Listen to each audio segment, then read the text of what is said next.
Assalamualaikum warahmatullahi wabarakatuh.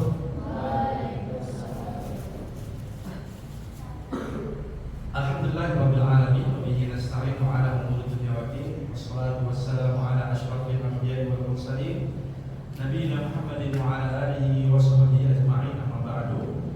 Alhamdulillahirabbil alamin. Pertama-tama yang pertama, marilah kita panjatkan puji syukur kepada Allah Subhanahu wa taala yang memberikan nikmat yang sangat begitu banyak kepada kita semua, sehingga atas nikmat yang Allah Subhanahu wa taala berikan kepada kita pada kesempatan kali ini. Ini hari apa?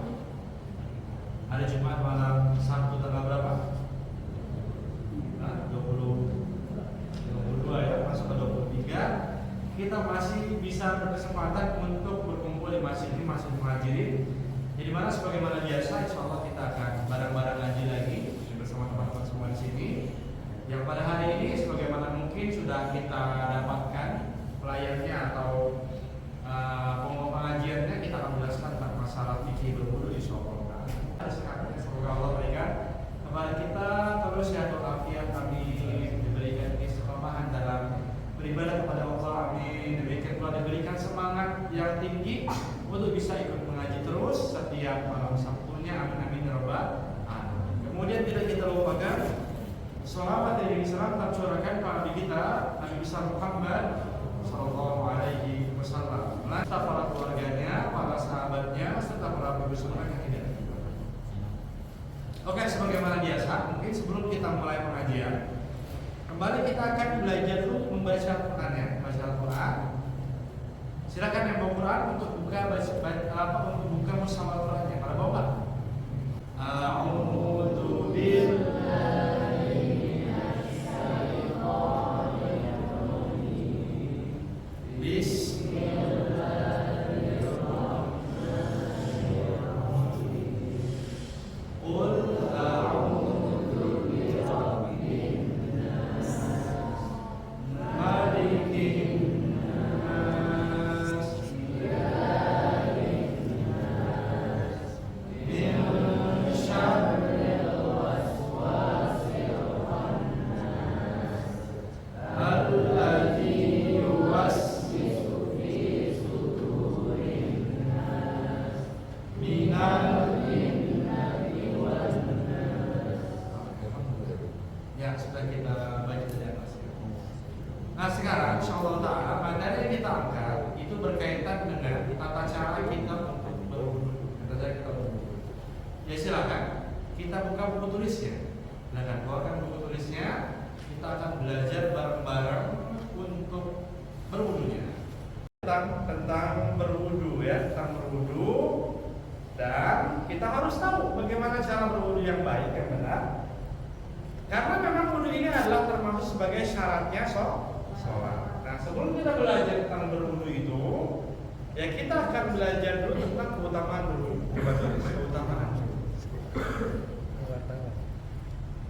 Keutamaan berwudu. Apa itu keutamaan berwudu? Ya, keutamaan berwudu. Apa keutamaannya? Ada yang tahu? Nah, apa ada yang tahu di sini keutamaan kita berwudu apa? Utamaannya dulu.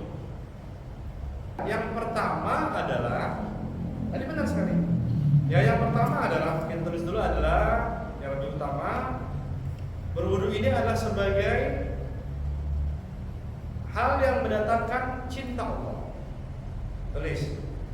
Hal yang mendatangkan cinta Allah.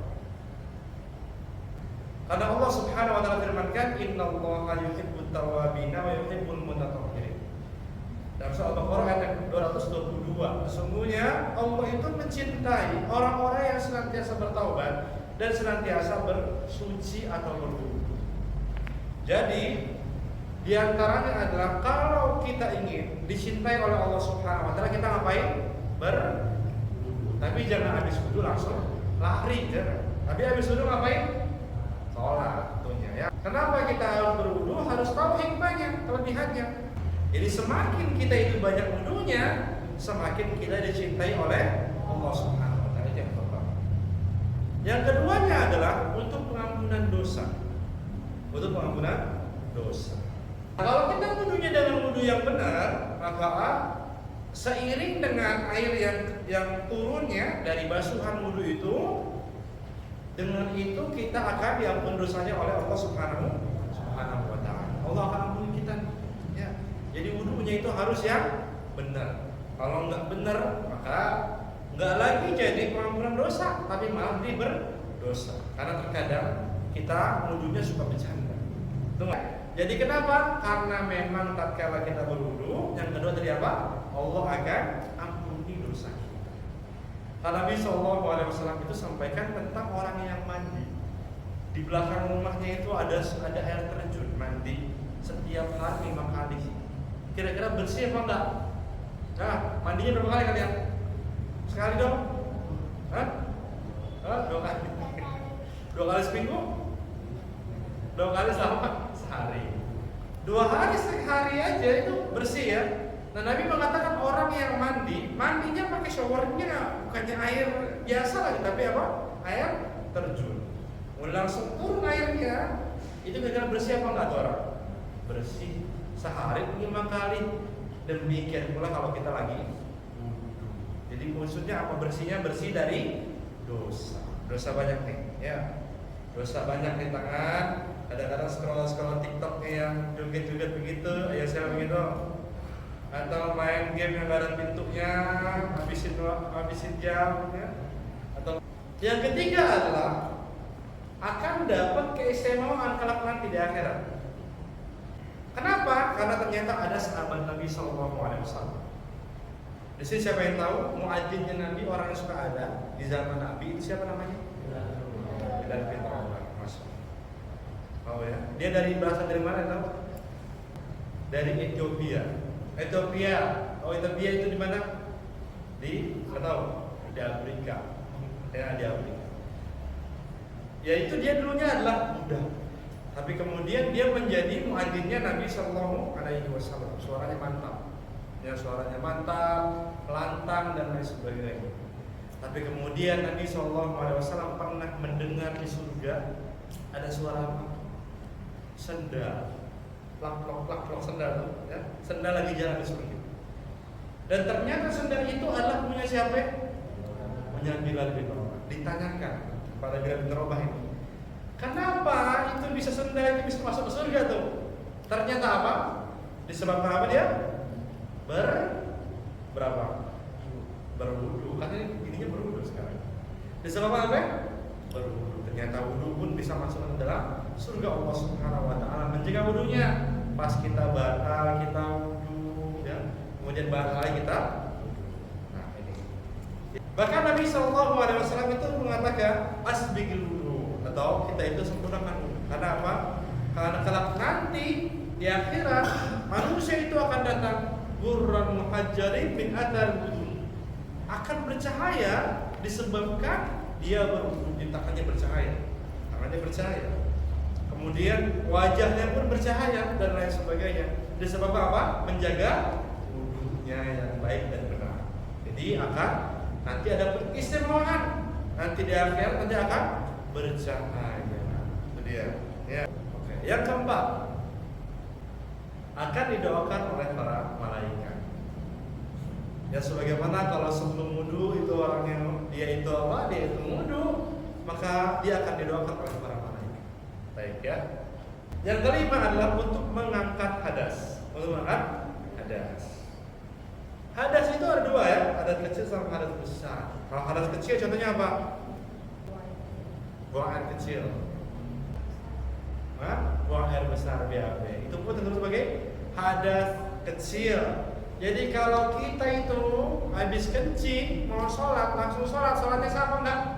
Enggak, karena memang kita masih berhadas, maka harus kita mengangkat hadasnya dengan berwudu. Oke, ya.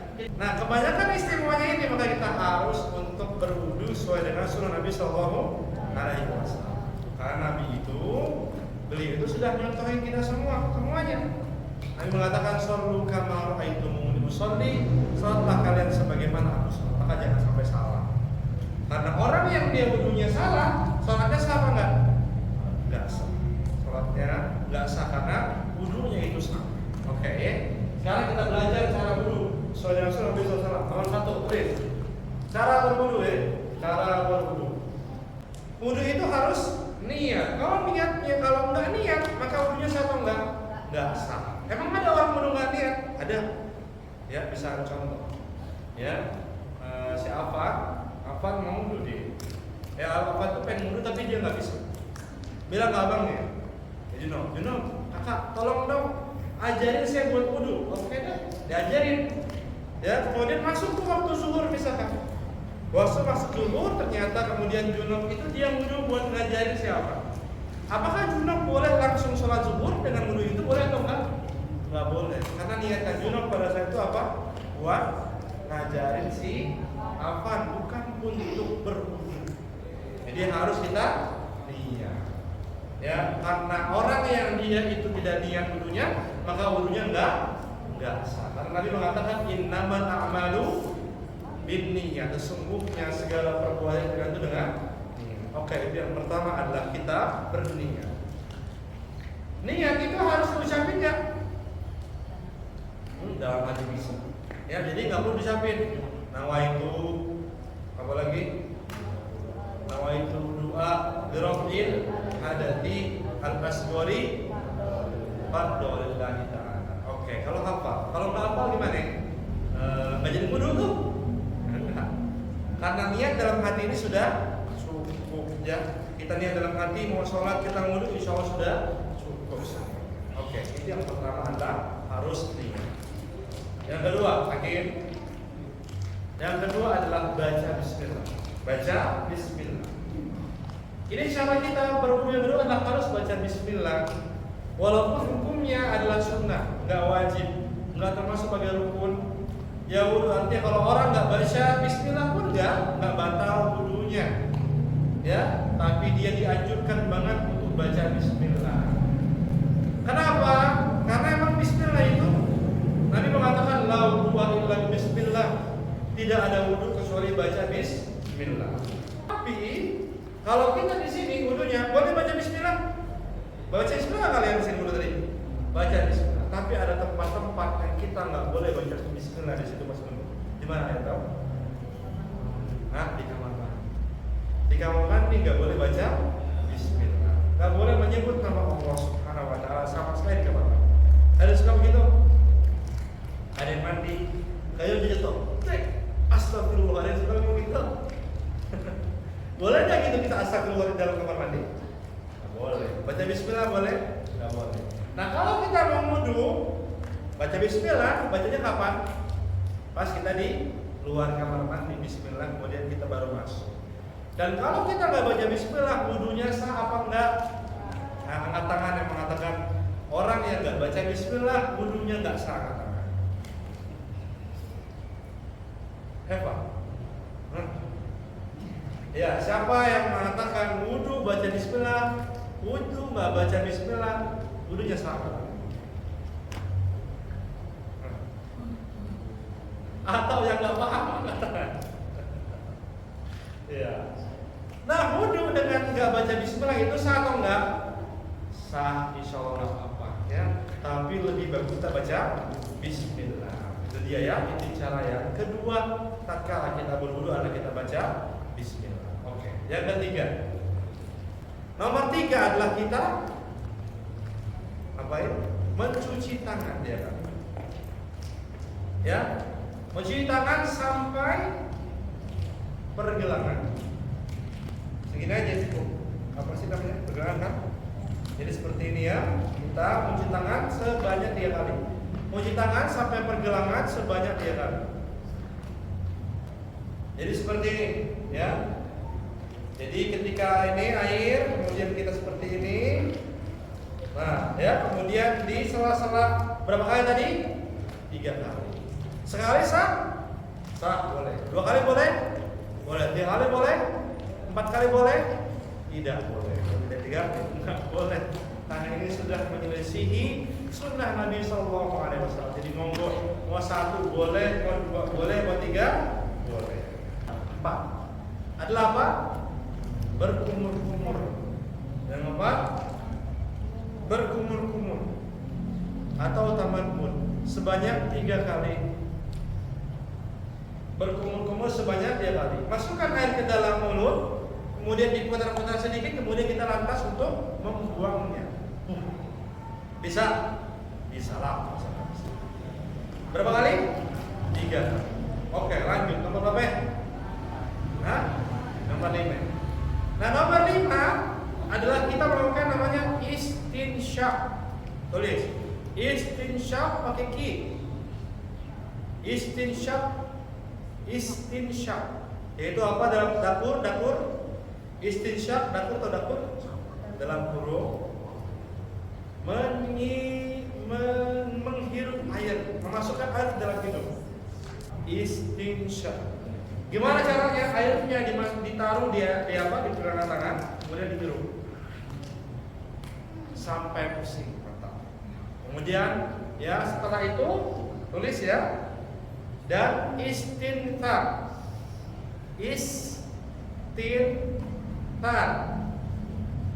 Dalam dapur membuang air dari dalam hidung. Membuang air dari dalam hidung. Ya, berkumur-kumur dan juga istinthar dilakukan secara bersamaan. Ini lebih utama. Boleh. Yaitu bagaimana caranya? Dia begini caranya. Ya Ustaz, kalau misalkan wudu pakai air ini segini, sah nggak wudunya?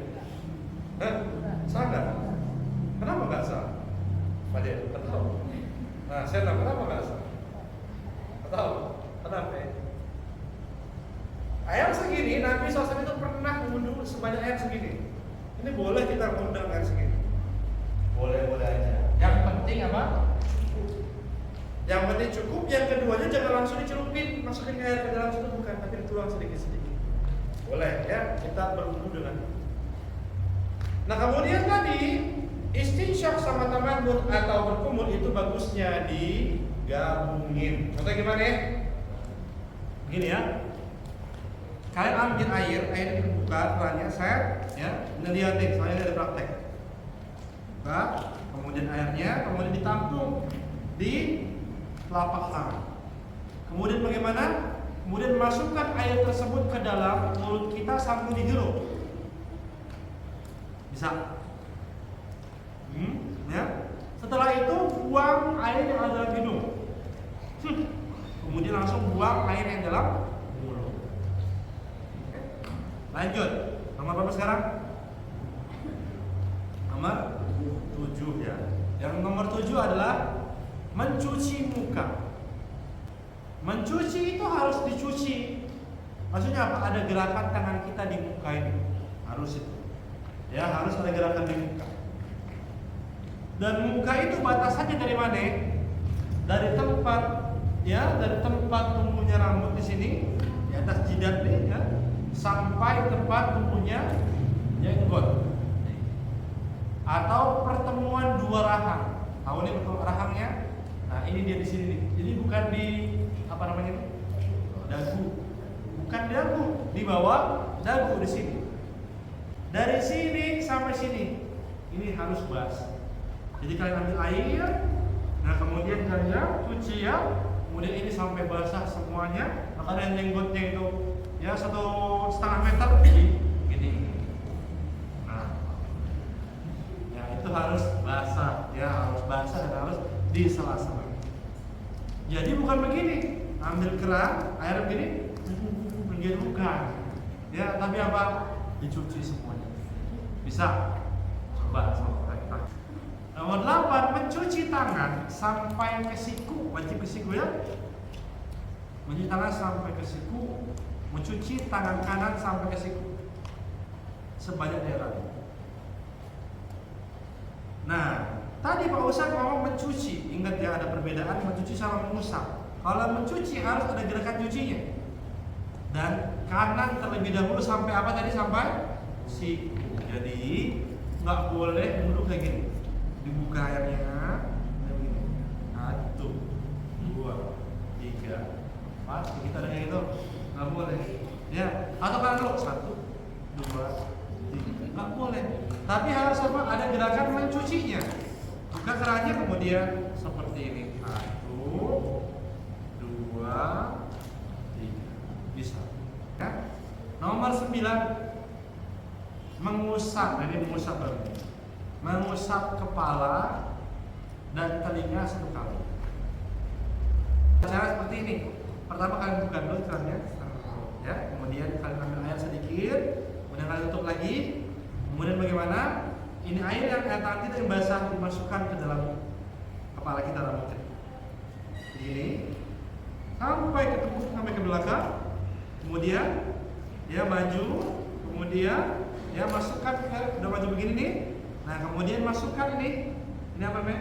Terunjuk ke dalam telinga, dan kemudian ini jempolnya di belakang, ya, di belakang telinga seperti ini. Lantas kemudian kita gini, set, oke? Bisa? Coba ayo. Nomor 10, mencuci kaki kanan sampai mata kaki. Mencuci kaki kanan sampai mata kaki 3 kali. Maka ini pertama, ya ini harus ada gerakan mencucinya. Itu nggak boleh kentengin air. Kayak gitu, ada yang kayak gitu. Nah, yang terakhir nomor berapa? 11, karena mencuci kaki kiri sampai mata kaki berapa kali? 3 kali juga. Lantas kemudian setelah itu tulis ya nomor terakhir, nomor berapa? 12, berdoa. Oh, doanya apa? Apa itu? Asyhadu an la ilaha illallah wahdahu la syarika lahu wa asyhadu anna Muhammadan abduhu wa rasuluh. Sampai situ boleh? Boleh. Mau tambah boleh? Allahumma ij'alni minal muwahhidin waj'alni. Oh, sampai situ. Enggak ada tambahan waj'alni min ibadikas sholihin, itu tidak ada di halaman. Jadi boleh kalian dengan sampai syahadat atau boleh tambah. Apa semua enggak? Kalau enggak apa tulis. Apa semua? Ulangi bareng-bareng ya. 1, 2, 3. Asyhadu an la ilaha illallah wahdahu la syarika lahu wa asyhadu anna Muhammadan abduhu wa rasuluh. Allahumma ij'alni waj'alni minal muttaqin. Kata Nabi itu apa? Futihat abwabul jannati at-tamaniyah. Orang yang baca doa itu akan dapat apa? Dibukakan pintu surga yang jumlahnya ada 8. Langsung buka. Nah, kemudian tatkala kita baca doa wudu, tidak perlu untuk mengangkat tangan. Cukup aja kita selesai asyhadu an la. Jadi bukan enggak usah. Udah biasa aja. Besok asyhadu an la ilaha. Karena apa? Tidak ada riwayatnya Nabi itu diangkat tangan ketika selesai berdoa. Bisa semua? Hah? Alhamdulillah. Bisa ya? Ada praktiknya nanti. Jazakallahu khairan. Masalah kami sebelumnya tanya apa ya? Praktek dulu ya, biar tahu. Jadi nggak cuma teori, tapi juga praktek. Coba lihat sok kita ke sana ya, mari. Ayo kita ke sebelah samping kanan aja.